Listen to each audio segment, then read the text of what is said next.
The Thanksgiving turkey sat untouched at the center of my parents' grand Charleston dining table, steam curling into the glow of a crystal chandelier. Gratitude wasn't on the menu. Judgment was. 32 years old and still no real job, my father, Richard Caldwell, CEO of Caldwell Banking Group, announced to the table like he was reading a quarterly loss report. I suppose that's what happens when you let her study software engineering instead of finance, my mother added, adjusting her diamond bracelet, her tone sharp enough to carve the turkey. At least Anna makes us proud. Executive VP at 34. The youngest female executive in Caldwell history, Anna chimed in, her lips curving into a smirk. I glanced at my phone under the table. A message flashed from my general counsel. Final signatures complete. Ownership transfer effective 3 p.m. EST. Actually, I began, but Anna's voice sliced through mine. You know, Brooke, she purred, her designer blazer glinting. There's still an opening in marketing. I could put in a good word, though you'd have to upgrade your wardrobe. Her eyes swept over my black cashmere sweater and tailored slacks. If she'd known they cost more than her monthly bonus, she might have swallowed that smirk. But flaunting wasn't my style. I'm fine, thanks. I replied softly as another alert lit up my phone. Asian markets reacting. Projections exceed forecast. Fine, indeed. My father carved into the turkey with a force that matched his booming voice. Living in that shoebox apartment, glued to a laptop, that's not fine, Brooke. That's throwing your life away. Thomas, my brother-in-law and Caldwell's CFO, leaned back smugly. You know, I read an article about millennials calling themselves founders when they're really unemployed. Failures, I finished for him, eyes flicking to the clock, 2:55 p.m. Well, I wouldn't say failure, he stammered. Just unrealistic. My phone vibrated again. Press release queued. Legal team on standby. Speaking of realistic, my father said, slicing another piece of turkey like it had wronged him, it's time you faced facts. You had every advantage, my father declared, his voice slicing through the clink of silverware in our Charleston dining room. Private schools, an Ivy League degree, a guaranteed spot at Caldwell Banking, and instead, you waste time tinkering with computers in some loft? Anna, my older sister, gave a slow, patronizing nod. The corporate world requires structure, Brooke. Discipline. Not everyone is cut out for real business. I let their words hang in the air as my thoughts drifted to the past 6 years. The strategic acquisitions, the shell companies, the deliberate silence. While they toasted themselves at board meetings, I built something far larger than their narrow vision could grasp. My mother tried soft diplomacy. Tell us, dear, she cooed, adjusting her diamond pendant. What do you even do all day? Surely there's a proper job in computers? Before I could answer, the first phone buzzed. Thomas's, Anna's husband and Caldwell Bank's CFO. Then my father's. Then Anna's. One by one, faces drained of color. What the hell? Thomas muttered, staring at his screen. The shares, I finished for him, glancing at my own alerts. Up about 40% in the last minute. My father's carving knife froze mid-splice. How would you know that? The same way I know you'll be getting calls from your banks in 30 seconds about unusual trading activity. I checked my watch. And in 45, the press release goes live. Right on cue, phones rang across the table. Anna fumbled with hers, manicured fingers trembling. This must be a mistake, she stammered. A system glitch. No glitch, I said calmly, rising to my feet. Just the market reacting to Aurora Capital's acquisition of Caldwell Banking Group. The knife slipped from my father's hand, clattering onto the china. Aurora Capital? His voice cracked. The same tech giant you've all dismissed for years, I said. The one with the elusive CEO who never appears in public? Anna's eyes widened. You? Me, I confirmed as another chorus of phones erupted, board members, attorneys, scrambling to comprehend the impossible. But that's not legal, Thomas sputtered. I would have seen the filings. Would you? I asked, tilting my head. The same way you noticed your mounting tech debt, or the overvalued assets rotting under your nose? I slid my phone across the table, the headline glowing like firelight. Aurora Capital acquires Caldwell Banking Group. CEO Brooke Caldwell speaks at 3 p.m. EST. Silence fell heavier than any verdict. The color drained from my father's face as the reality sank in. The phones around the table lit up in unison, a chorus of breaking news alerts. Aurora Capital acquires Caldwell Banking Group in surprise move. Tech giant expands into financial services. Caldwell stock soars on acquisition news. Brooke. My father's voice had lost the steel that once commanded boardrooms. What have you done? I smiled faintly, remembering every Thanksgiving I'd endured their judgment, their mockery, their unwavering certainty that they knew better. I did exactly what you always wanted, I replied evenly. I went into the family business. The chandelier glittered above us as silence pressed against the room. Laptops appeared, napkins tossed aside, turkey cooling untouched. My sister's perfectly curated table setting, a glossy spread for her social feeds, was now buried under frantically checked phones and banking notifications. I just did it my way. Another alert flashed across the screen nearest me. Aurora Capital CEO reveal Brooke Caldwell 32 emerges as finance's most powerful disruptor. This is some kind of joke, Anna blurted, her voice cracking as her manicured fingers trembled against her champagne flute. You can't possibly. Her words died when her screen refreshed with the same headline. My phone buzzed on the table. On speaker, a crisp voice cut through the chaos. Miss Caldwell, CNBC is ready for your live interview. The helicopter will arrive in 20 minutes. Helicopter?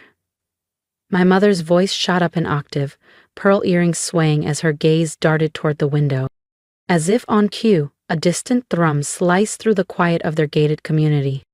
That would be my executive team, I said calmly, taking a sip of water. We have a press conference at Caldwell headquarters in an hour. The markets wait for no one. Not even Thanksgiving dinner. Thomas, the ever-composed CFO, and my brother-in-law was hunched over his laptop, sweat beading at his temple as his fingers flew across the keys. This isn't possible. The share transfers, the acquisitions, I would have noticed. Would you? I raised an eyebrow.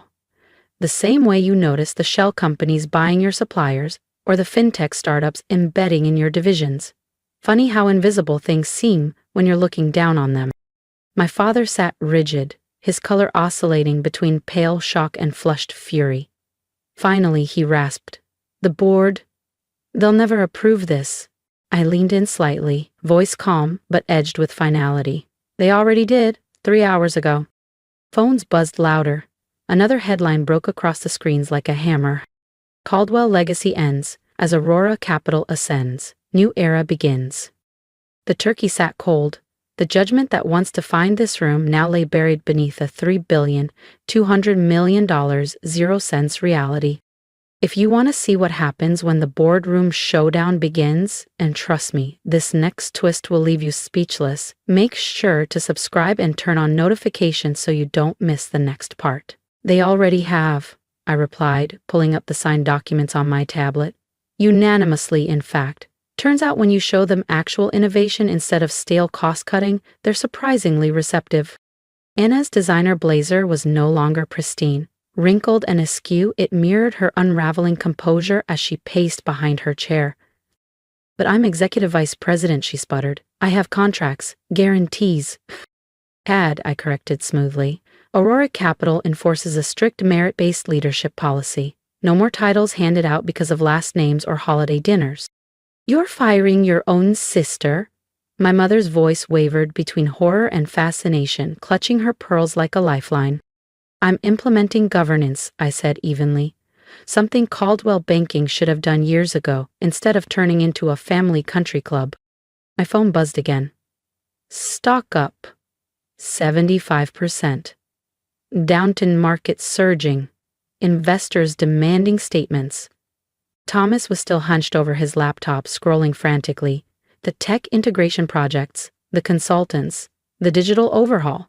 All Aurora subsidiaries, I confirmed. While you mocked my computer obsession, I was transforming your company from the inside out. Those entry-level coders you ignored? My team. The cloud services you overpaid for? My company's. The low thrum of rotor blades grew louder. Through the floor-to-ceiling windows, neighbors craned their necks from manicured lawns as a sleek black helicopter sliced through the Charleston sky, the Aurora logo glinting silver on its side. But the money, my father's voice cracked, stripped of its legendary authority. Where did you get the capital to? To buy your company? I finished for him. Remember that silly little app I built in college? The one you called a waste of time? It sold for 9 figures. That was just the beginning. My mother collapsed back into her chair, pearls rattling like dice. All those times, we tried to set you up with proper jobs. I had a proper job, I replied calm, as the hum of the approaching rotors. CEO of a tech empire. You just couldn't see it because it didn't fit your definition of success. The helicopter's shadow rippled across the dining table, scattering the last illusions of control.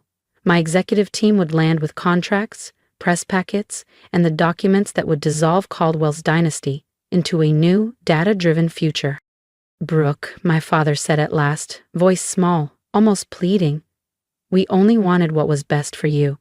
All those times we pushed you toward real business? This is real business, Dad. I tilted my phone toward him, headlines flashing like lightning. And the fact that you can't see it? That's why Caldwell needs new leadership. Outside, the helicopter touched down. Inside, the old world crumbled. Anna had finally stopped pacing, her polished facade splintering like glass. But what about the family legacy? What about everything we've built? You mean everything our great-grandfather built? I corrected softly, rising from my chair. The legacy you've been coasting on while the company bled relevance, ignoring every technological shift in the last decade.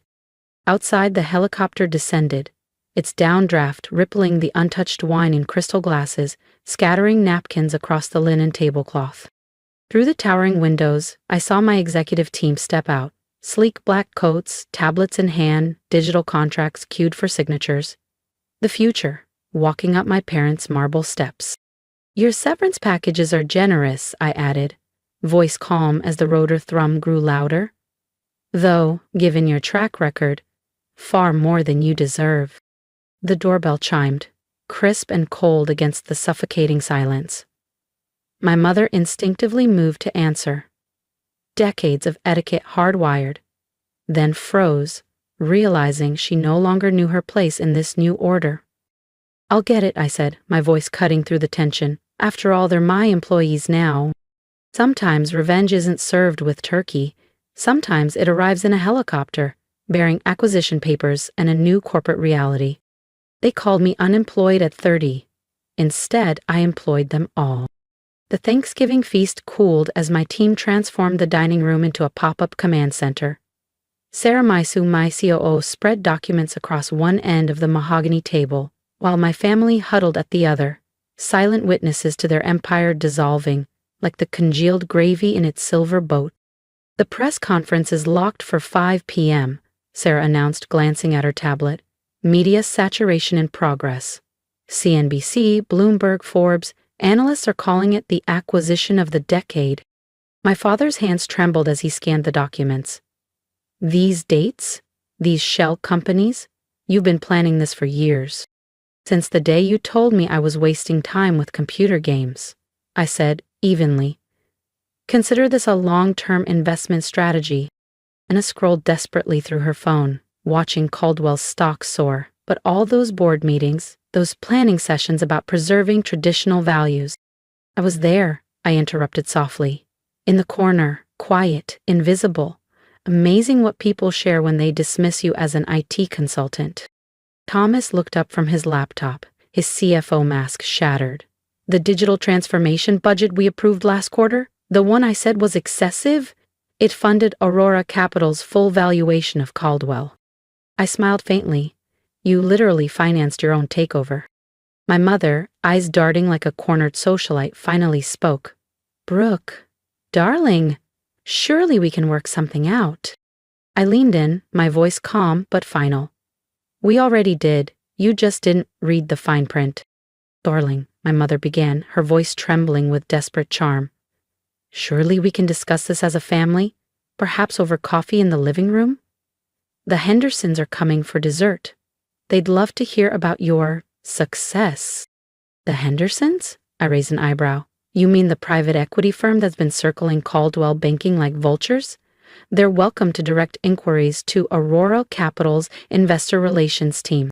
Before anyone could reply, Sarah stepped forward, her heels clicking against the polished hardwood. Mrs. Caldwell, she said crisply, the transition team is ready to begin. Organizational charts are finalized. Anna jerked upright, smoothing her rumpled blazer in a last-ditch attempt to reclaim authority. Obviously, as executive VP, I should be involved in restructuring discussions. Actually, I said, my tone as precise as a scalpel, your position has been eliminated. Eliminated, she choked. You can't fire me, I'm your sister. Exactly why you need to go, I replied. This company will run on merit, not DNA. My father surged to his feet, his chair scraping harshly across the parquet floor. Now see here, Brooke, I built this company into an outdated, technologically stagnant relic, hemorrhaging market share for 5 straight years? I cut in smoothly. Would you like to see the real numbers? The ones Thomas has been hiding from the board? Thomas's face drained to ash. You can't prove. Actually, I said, swiping across my tablet as the dining room's wall screens flickered to life. I can. Phoenix Tech's AI dashboards lit up, each chart a damning indictment. Concealed losses, inflated valuations, failed initiatives buried under creative accounting. The room fell silent, except for the low hum of laptops. Outside, media vans rolled into the cul-de-sac, satellite dishes unfurling like metal flowers above pristine hedges. The press wants a comment, Sarah noted, scanning her messages. They're asking how an unemployed 32-year-old orchestrated a multi-billion-dollar takeover of her own family. Tell them it's about vision, I said, about seeing the future while others clung to the past. My mother dabbed at her eyes with a monogrammed napkin. All those holiday dinners where we worried about your future were actually strategy sessions, I replied. Every critique, every dismissal, every condescending word, you handed me the blueprint for change. Breaking news splashed across every screen. Aurora Capital reveals family connection in bold Thanksgiving takeover. Wall Street stunned. Caldwell shares hit record high. Your grandfather founded this company, my father thundered weakly. And I'm saving it, I said firmly. From outdated leadership and inherited entitlement. Sarah reappeared with a tablet. The board is on standby for your video call. Integration timeline discussion. Of course, I stood, smoothing my black turtleneck. Time to introduce Caldwell's new era. Wait. Anna's voice cracked. What about us? What about our future? I glanced at her, calm as the thrum of the departing rotors. That depends, I said softly, on whether you can survive in a world where last names don't matter. If you were sitting at that table with me, watching the shock spread across faces that once dismissed me, what would you say? Drop your thoughts in the comments. I want to hear them. Would you have had the courage to stay quiet? To build in silence? To let your results speak for you? Or would you have walked away years ago? If this story made you feel something, pride, satisfaction, even inspiration, hit that subscribe button and join me for the next chapter, because this isn't just about a takeover. It's about rewriting the rules they tried to box us into. Here's the lesson I learned the hard way.